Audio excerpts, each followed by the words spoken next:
চালাক মিয়া দোস্ত নওজোয়ান ভাত খাও, ভাতে তো খাও আর কিতা, আর মানে মোবাইল টিপো আর নারী দেখো, ছবি দেখো, আর চুলের পেখম ঘুরাও।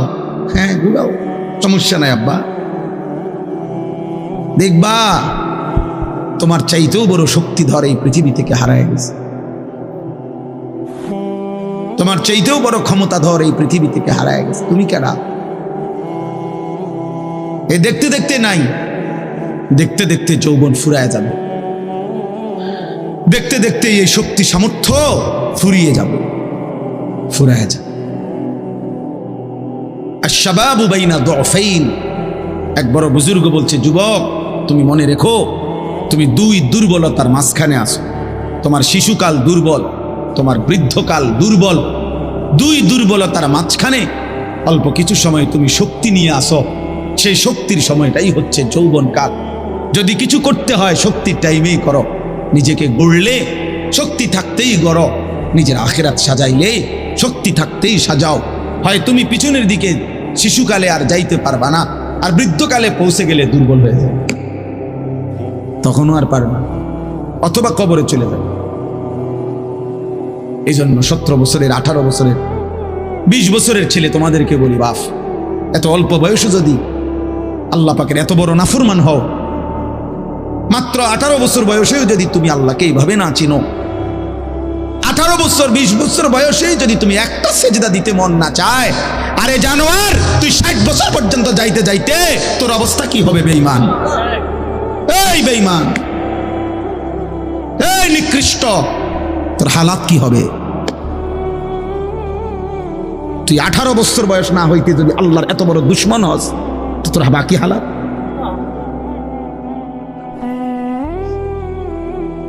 20 বছর না আইতেই যদি তুই এত নারী দেখে ফেলো, এত উলঙ্গ ছবি দেখো, জানোয়ার, বাকি জীবন তাহলে কি দেখবা?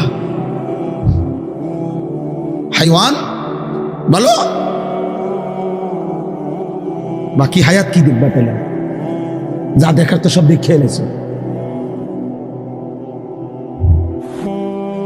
এরপরে কি করবা? এত কম বয়সে এত নারী, এত অল্প বয়সে এত উলঙ্গ ছবি দেখে ফেললাম, এত অল্প বয়সের চরিত্র এভাবে নষ্ট করে ফেললাম, যে নারী ছাড়া, ছবি ছাড়া, জেনার দৃশ্য ছাড়া, বন্ধুদের অসৎ আড্ডা ছাড়া। ওই দেখেন, ওই অপদার্থের দিকে দেখেন, ওই দেখেন ওই অপদার্থ কি করে।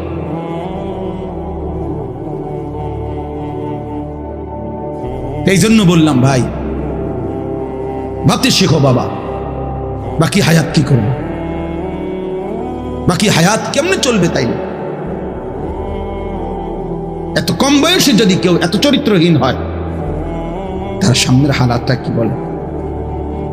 40 বছর পুষতে পুষতে তার অবস্থা কি হবে? 60 বছর, 365 দিন, যে কোনো দিন খোদার 1 বছরে ফজরের নামাজ পড়ে নাই, পরে আর আল্লাহ মনে করাই দিবে কে?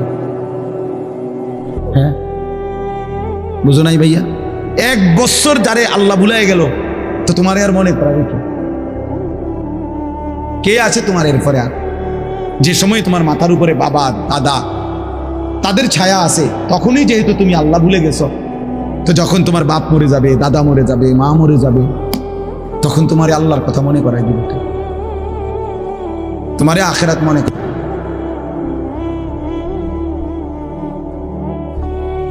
ছোটবেলায় আমার মনে আছে, আমার ছোট্টবেলা থেকে আমার মা সারাটা জীবন মা আম করে নামাজের কথা জিগাইছে। আমি প্রায় বলি, এখন আমার মার বয়স কমপক্ষে 70 হবে, আমার আম্মার কিচ্ছু মনে নাই, কিছু বলতে পারে না, অসুস্থ। একটা ট্যাবলেট দিলে আধা ঘন্টায়ও মা ট্যাবলেটটা খায় না, বোঝে না কিতা কইলে কই, মা এটা খান না, খান। পানি মুখে দিলে জোর করে মা এটা ধরে রাখে, মা এটা বোঝে না যে এটা খাওয়া দরকার, মানে এই কথাটাই বুঝে পারি না বলি।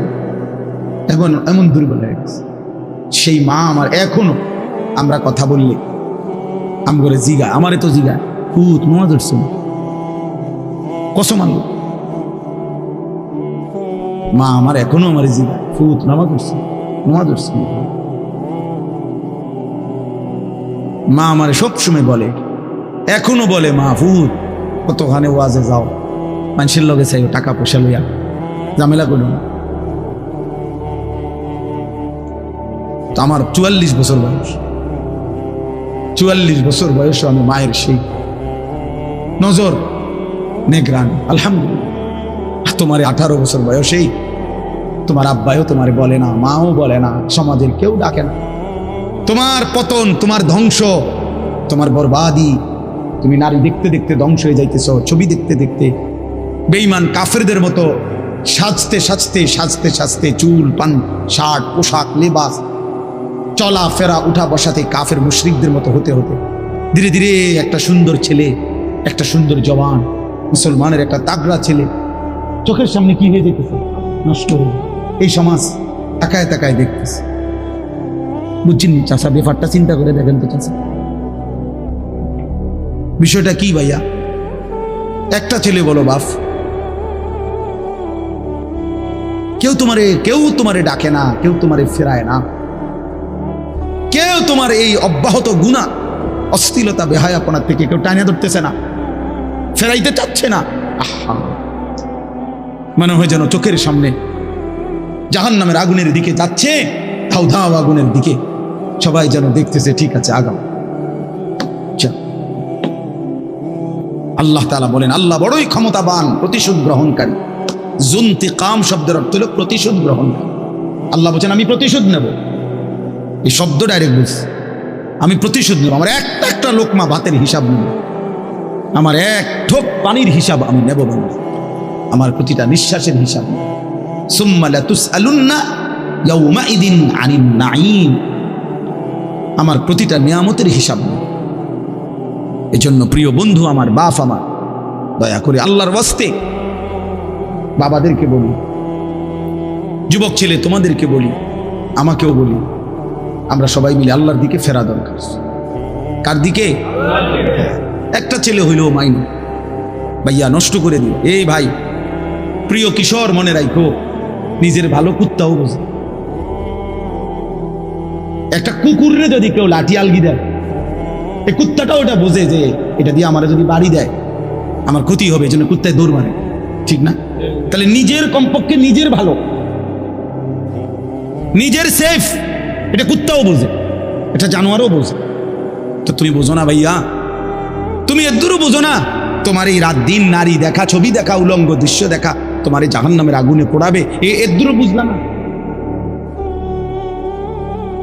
তোমার এই লাগাতার নামাজ না পড়া এই জীবন যে তোমার শেষ পর্যন্ত জাহান্নামে নিবে, এদুরও বুঝলা না? হায় হায় হায় হায়, নিজের ভালোটাই তো কমপক্ষে বুঝলা না। কেমনে বললে বুঝবা? আমি তো আমার সবটুকু চেষ্টা করি, আমার জিন্দিগির ফিকির এটা ভীষণ, কিশোর যুবক ছেলে বদলাবে, ওরা দিনদার হবে, ওরা সেজদা দিবে আল্লাহকে। এক যুবক যখন সেজদা দেয় তো আল্লাহ তাআলার আরশ নড়ে ওঠে। আল্লাহ তাআলা আরশ আজিম থেকে বলে, যুবক আমার সেজদা দিলি, যা আমি ওয়াদা দিলাম তোরে এই আরশের নিচে ছায়া দেব। তুই আসবি যুবক হাসরের ময়দানে, আমি তোরে আরশের নিচে ছায়া দেব। শাবুন নাশাআ ফি ইবাদাতিল্লাহ, নবীজি বলেন যে যুবক তার যৌবন কালটা আল্লাহর ইবাদতে বেড়ে উঠছে, আল্লাহ রাসূল সাল্লাল্লাহু আলাইহি ওয়াসাল্লাম বলেন আল্লাহ তাআলা তাকে আরশের নিচে ছায়া, ইউযিল্লুহুমুল্লাহু ফি যিল্লিহি, আল্লাহ নিজের আরশের ছায়ায় ছায়া দেন। সুবহানাল্লাহ।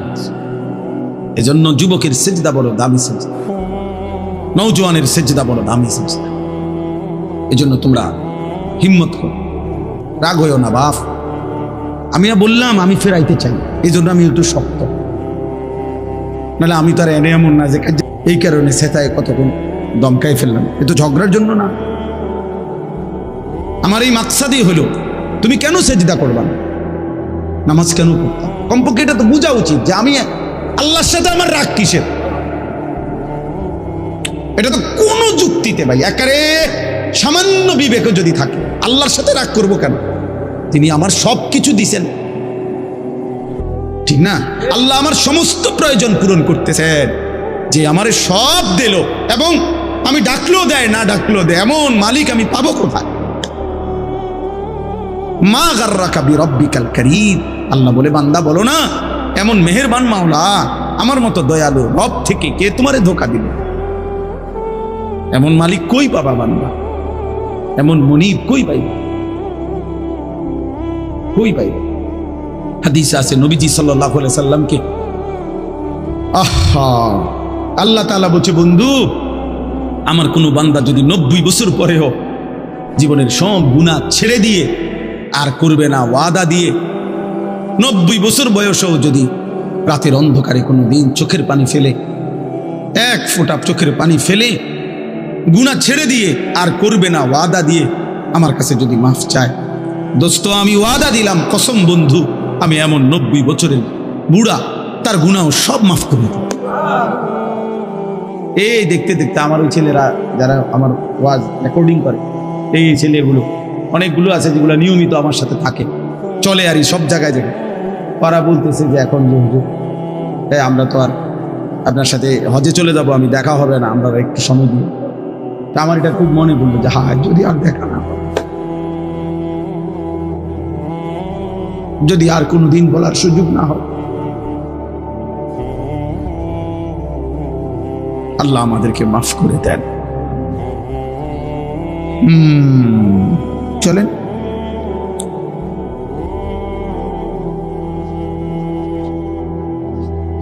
এই জন্য যুবক ছেলেরা বলো ইনশাআল্লাহ, হিম্মত করো যে নামাজ পড়বানি ভাই ইনশাআল্লাহ। ছেলেরা বলো, ছেলেরা তোমরা বলো ভাই, বলো ইনশাআল্লাহ।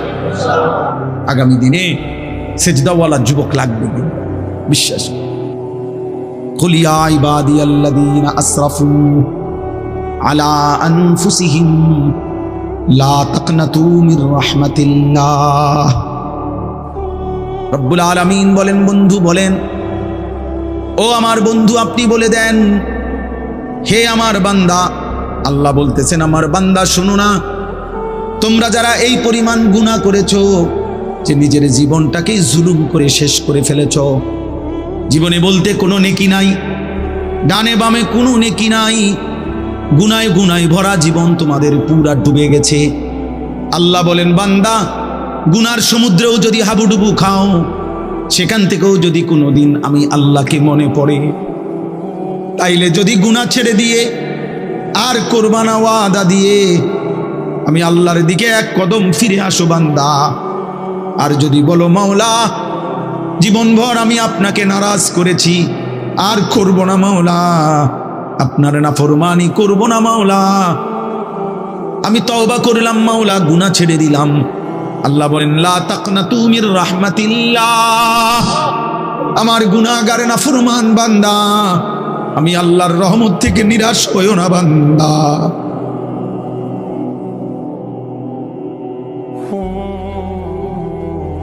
मायूस ना हो अहले ज़मीं अपनी खताओं से, तकदीर बदल जाती है मुद्तर की दुआओं से। अल्लाह बोले बुजुर्गाने दीन शेरेर मध्य बोलছে এটা, হে আল্লাহর বান্দা জীবনের সব গুনাহগুলো নিয়েও তুমি নিরাশ হইও না, मायूस ना हो, मायूस माने निराश, मायूस ना हो अहले जमीन, हे जमीन वाला निराश होयो ना, अपनी खताओं से निजेर गुनाहेर कारणे, चोखेर पानी फेलो बंदा, डाको तुम्हार अल्लाह के, तकदीर बदल जाती है मुद्तर की दुआओं से। कोनो अक्षम असहाय बांदा जदि চোখের পানি ফেলে আল্লাহর কাছে দোয়া শুরু করে, তো আল্লাহ তার আযাবের সিদ্ধান্ত বদলে দেয়, বদলেই দেয়। আল্লাহ আমাকে মাফ করে দেন।